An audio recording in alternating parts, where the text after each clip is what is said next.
Jamais sans la grâce, une dévotion matinale qui vous connecte à la pensée de Dieu et vous donne la provision du ciel au quotidien. Fidèles auditeurs de Jamais sans la grâce, bienvenue dans votre dévotion de ce jour. Nous demandons à Dieu de bénir sa parole et de nous aider à vivre aussi par elle, afin que nous puissions le glorifier et être aussi heureux. Donc, ce matin, je vais partager juste ce que nous vivons au quotidien, les lois et les principes. Et tout le monde entier, je veux dire toute la nature, la terre tout entière, est régie par des lois, par des principes, des lois physiques, des lois de gravité.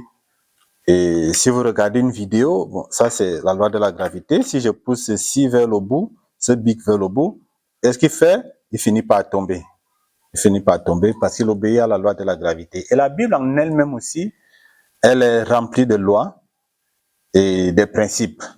Il y a un de ces principes que nous connaissons presque tous dans Matthieu 7,7.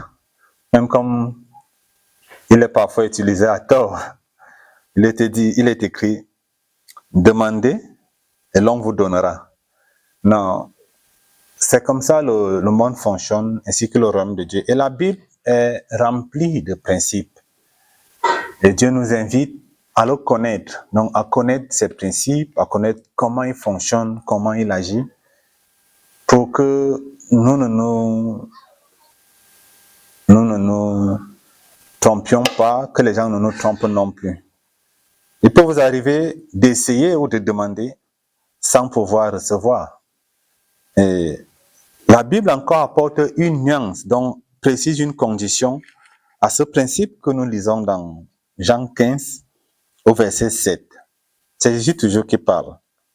Il dit, si vous demeurez en moi et que mes paroles demeurent en vous, demandez ce que vous voudrez et cela vous sera accordé. L'apôtre Jean dira plus tard, vous demandez et vous ne recevez pas, parce que vous demandez mal. Ça veut dire, vous n'appliquez pas la condition du principe de demander et vous recevrez. Et ainsi il en est de beaucoup d'autres domaines de notre vie. Dans un foyer, Dieu donnera un principe du bonheur. Marie, aimez vos femmes, comme Christ a aimé l'Église et s'est sacrifié pour elle. Il dira, femmes, obéissez à vos maris. Et cela est convenable. Il dira aux enfants, enfants, soyez soumis à vos parents. Il dira encore aux parents, en fait, de ne pas attrister ses enfants. Et ainsi de suite, et ainsi de suite. Donc, Dieu, dans son amour, nous a facilité la vie. Et ne nous la compliquons pas davantage. Nous avons un canevas devant nous où nous pouvons nous poser la question à chaque circonstance. Peut-être les circonstances qui sont devant vous ce matin, ou ce mois de mars, ou cette année 2025, ou les échéances à venir.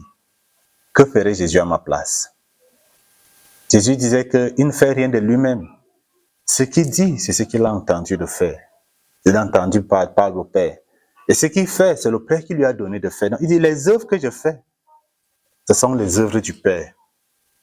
Non. Or, il sait que le Père ne peut pas se tromper dans ses principes. Le Père ne peut pas se tromper dans sa direction.